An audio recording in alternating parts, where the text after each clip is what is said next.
everyone, welcome back to my December daily series. This is day number 8 for me, and I'm really excited to be working on this spread. This was a number 8 spread inspired by Ali Edwards product play, one of her lessons this year. And so I really love doing a pink version of it. I have not used a lot of pink in my December daily albums before, and I must say that I absolutely adore it. It came about because the spread called for some chipboard circles, and I had already used my chipboard circles for another spread, and so I remembered after a while that I did have this pack of a whole lot of chipboard nested circles that came in the Fiskars Scrapbook Kit, and so I was like, hey, I could probably use these instead. And I have pink and blue, and they both would have looked lovely for a spread, and I honestly, it was really hard to decide which color to use, but I decided with pink. But what you're gonna see today is, because I'm going to document around hair using this foundation page, and because it's number 8, I want to document 8 things around hair. So actually I may also be able to use the blue ones, and so I'm hoping that you stick around to see how this all comes together. So let's get right into it. So I begin by cutting my photos down. I have already edited them in Canva down to 3" by 3" size and printed them out on my Epson photo paper. So I'm just cutting the edges off so that my punch could access them easily. And then I have a 3" punch, which I absolutely love. It has given me a lot more usage than I thought it would. And this has been really perfect to get these circles as opposed to having to use like my cutting machine for it. So I'm just lining those up, and I'm gonna cut these photos out at the 3" size, because these chipboard circles that I'm using are actually around 3 inches. So that was perfect for making this spread come together quite quickly. I chose to have 4 photos which were of reddish hues to go with the pink and red spread, because inside of this pink paper it's a deep red, so I thought it would be nice if the colorway continued with throughout the photos. And then you'll also see some with some bluish hues, hint hint, which was actually quite perfect, because I was not really planning on doing anything blue. I was just going to use my foundation page that I already had to do the spread. But then when I went around my yard, because I thought it would be nice to do an around the yard type thing, since summer just came in and there are so many things happening around the yard, including our red heliconias and ginger lilies. We have some pink ones that haven't blossomed yet, but I always love seeing it, and I wish it was here in time for this spread, but it wasn't. But anyway, I went out to the front and I saw that blueberries were like just a whole bunch of blueberries there, and so I was going to document the greenish ones, which were light pink, and then I was like, let me just take a picture of the bluish or dark purple ones, and that's how that image ended up in my camera. And I was like, maybe I could look for some bluish pictures around the house too. So anyway, I've cut my pictures out, and I'm just aligning them and arranging them in a way that works really well for me. This takes quite a while, as you know, and I'm thinking that I could have them like some hanging ornaments inside the spread to continue this circular look throughout this spread. It wasn't my intention initially, but I like carrying the circles throughout and you know, creating some sort of uniformity or consistency throughout the spread with these circular shapes. So I have my journaling as well, and I'm just checking to see, because with the very thin chipboard circle, it is just a comb shorter or smaller than the frame. But then I decide that I want to use this craft paper, because I do have a bonus page, quote unquote, to fill in here. And I'm thinking of just an easy way to get the colors and the design just transformed to that left hand side page. I pull out this Craft Believe page, which I didn't know how to use, quite frankly, and I've seen so many great versions of it throughout the community, but I decided that I wanted to use my pink paper, so I pull out some of my scrap pink Christmas papers from my Mittens and Mistletoe kit, and I made scallops using some scallops from scrapbook.com. I will link everything that I use below so that you could find it easily in case you want to create it yourself or get it, so you can feel free to check out the comments below for everything that I use. And I'm just attaching the scallops one by one using some tacky glue, and I'm just kind of spreading it quickly and pushing out all the fine details, weeding the scallops to get them just perfectly done. And I think this is actually one of the first times that I've used scallops in this way. I have seen quite a number of really lovely scallop spreads throughout the community over the years, and so it's very exciting for me to get it like this and to use it for a Christmas spread and to use pink as well. So I am really excited about that, just that scallop corner in this spread as well. So I'm putting these together, and I'm lining them up. I cut 2 per pattern of paper, so I just kind of spread them out 1 2 3 1 2 3, and I'm just attaching them one on top each other with just a little bit of overlap as well. So this is my little scalloped corner coming together, and I really love it, guys. Like, I just think it's the prettiest thing. And if you see scallops in other places in my spreads, just know that I am completely in love with them. I think they're just so beautiful. So when I added this, I wanted to figure out, let's get some circles in there, and so I'm toying with using the large chipboard circle, which I actually wasn't going to use, and the small one as well, and to make a kind of like a pin ribbon type feel to it, I find, but I just like having that element to break up the scallops and have them one over each other. And I also pull out one of my last remaining concentric circle from the 2021 collection on the other side, just to kind of balance it off a bit. So I glue the Love This circle as well into the center, and then this page is coming together quite nicely for me.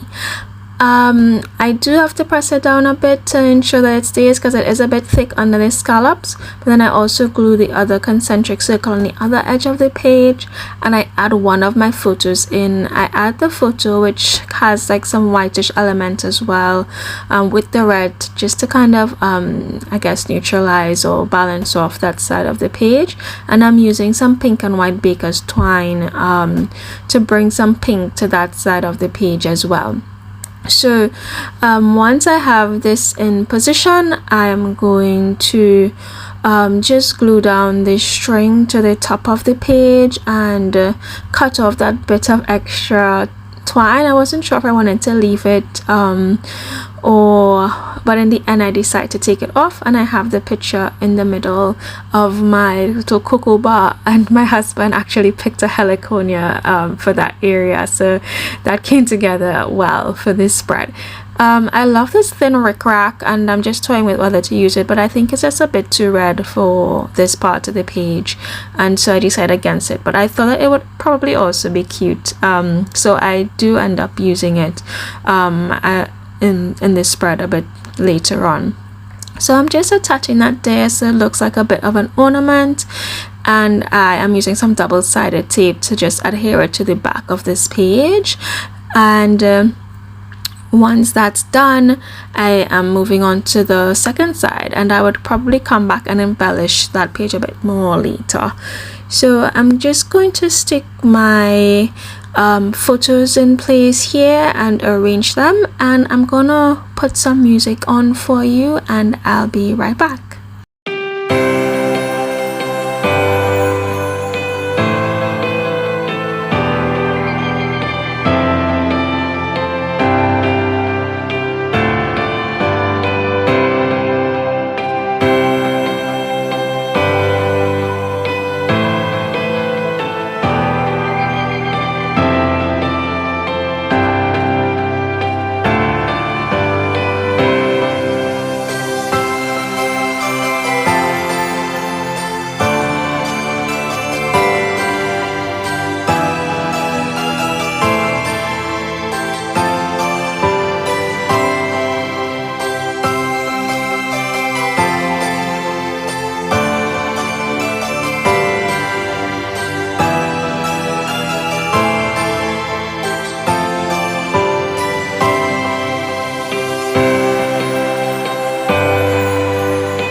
I've decided now to do the back of this spread with a blue tone. So I pull out some of my favorite blue papers from the same crate paper, Mittens and Mistletoe, and I cut it out with my Cricut machine because I had that cut file saved from the first time I did it. I use these two papers because I know I will need an inside and an outside for it, and I just think that they're so cute. So then I attach them on the back side of it. So I realized as well, because this is going back to back, that I didn't need the double sided the two pieces of this outer paper, just the half of it. So what I do is I adhere the inner flat onto the acetate with my tacky glue, and then I proceed to put that into place before attaching the half or the top half of this other paper onto this piece that I'm currently adhering. So that kind of keeps the bulk down a bit, and also, you know, when you put a paper inside, there's sometimes a little edge, might be the smallest of a something meter, but it is still there, so this kind of prevented that from happening. And then I also placed my 3-inch photo in there, and this larger circle is just a come over 3 inches, so I do decide that I need to get something for the inside there. But for now, I'm just going to adhere this outer piece here so that you have that cute little stamp, bluish stamp paper in there, and I also choose it because there is some pink and some greens in there, and I feel like it ties in the previous page together, even though this is the last page of my first album, because it has been really thick and I don't want the albums to be too chunky because I don't want to destroy any of my pages just trying to fit it in. So I attach these circles into place, and I put something in the middle there for the back of the star, and then I decide to use some white glitter paper to back the picture of the blueberries. But first I'm toying with these other bluish shades or tones of paper. So I get this piece of scrap glitter paper to adhere it into place, and that works quite well for me. It's going behind the chipboard circle, so I'm just gonna cut that down by hand as opposed to using a cutting machine, because you won't really see the edges. I do cut it a bit small, unfortunately, just slightly, like ever so slightly. So I do decide to use another piece of scrap paper, and I take my pencil and trace it on the outside versus the inside so that you can't see the edge of the paper in the next one. So once I put that into place, you know, glitter is a bit hard to stick things down on, so I'm just pressing that firmly into place and putting the picture on top of it. And I also use some double-sided tape just to make it a bit more sturdy with the attachment. And once I get that off and into position, I can begin working on my layout for the inside of this spread. Yeah, so just keep in mind that if you put double-sided tape onto wet tacky glue, it does take a bit of a while to get the backing off without, you know, dirtying your fingers too much. But once that is off and in place, then off we go to work on the inside of the spread. So I pull out my other blue pictures. Luckily for this, now that night we had turned on our porch lights for the first time, and it was a nice cool white, and our porch is like a gray, a light gray with some dark gray beams, and I didn't expect this, but the entire porch was blue, and so it was just like the prettiest hue of blue. So I was able to capture my son looking at the lights for the first time, and my husband holding him, and also myself and him playing there with the Christmas tree that's in the porch, and him playing with some you know, soft lights that we had when we were putting up the porch. So I found that it was perfect. So pictures, were perfect for around here, and I pull out some of my light blue and white baker's twine to act as just some little threads that look like hanging ornaments again, to repeat the design from the previous page. I pull out a bluish die cut as well from the die cut pack this year, and I just embellish the page a bit. So I'm putting those into position. This time it comes together a bit quicker than the previous page because I feel like I want the same flow that I had there, well, a similar flow, albeit because there are a few less elements. There's one less element because I put a picture in the big 8 versus on the previous page. So I'm just using some tacky glue as well, ever so gently to the top to keep the twine into position.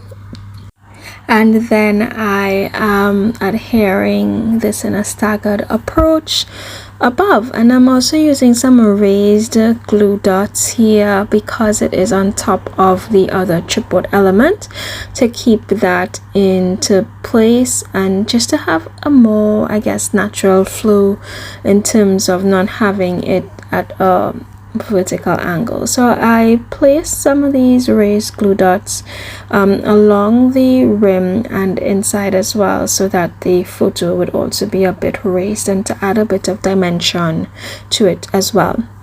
So once I have that done, I decide to use this glitter adhesive washi tape to act as the ribbon for my bauble in this case.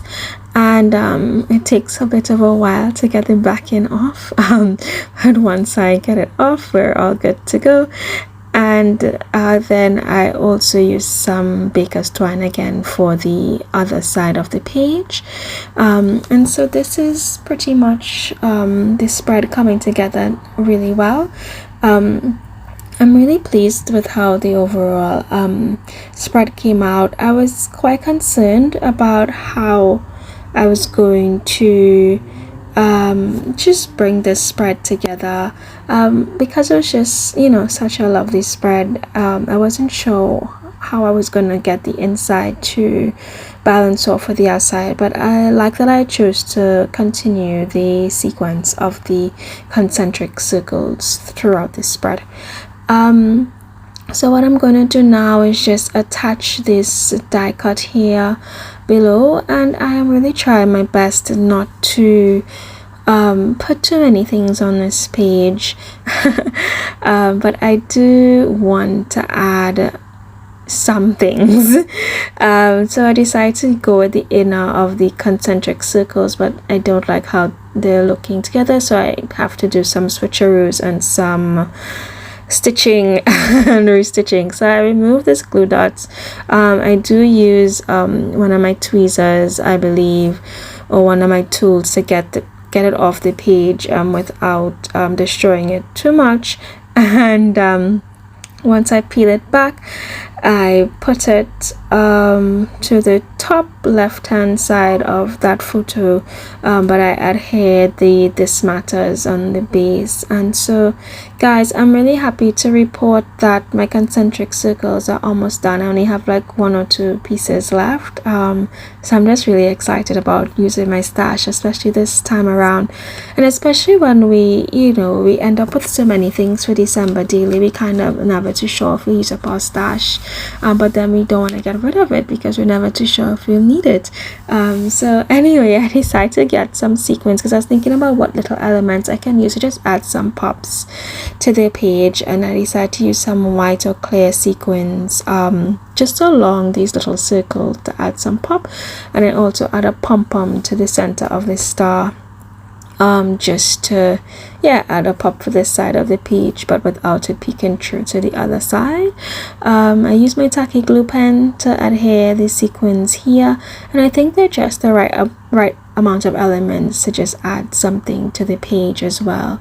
So this is pretty much what this spread looks like. I hope that you enjoyed my video for day number 8. I'm really happy to have you here. I would link everything down below that I've used in this spread, and I do hope that you subscribe to my channel and like this video. Thank you so much for being here with me, and I hope that your December documenting journey is going great as well. I wish you all the very best for the holiday season. I know the first week has passed by now if you're watching this live or on the same day that it's been posted, and I know things are getting hectic, so I just want to wish you all the very best. Thank you so much for being here, and I'll see you for the next video. Bye.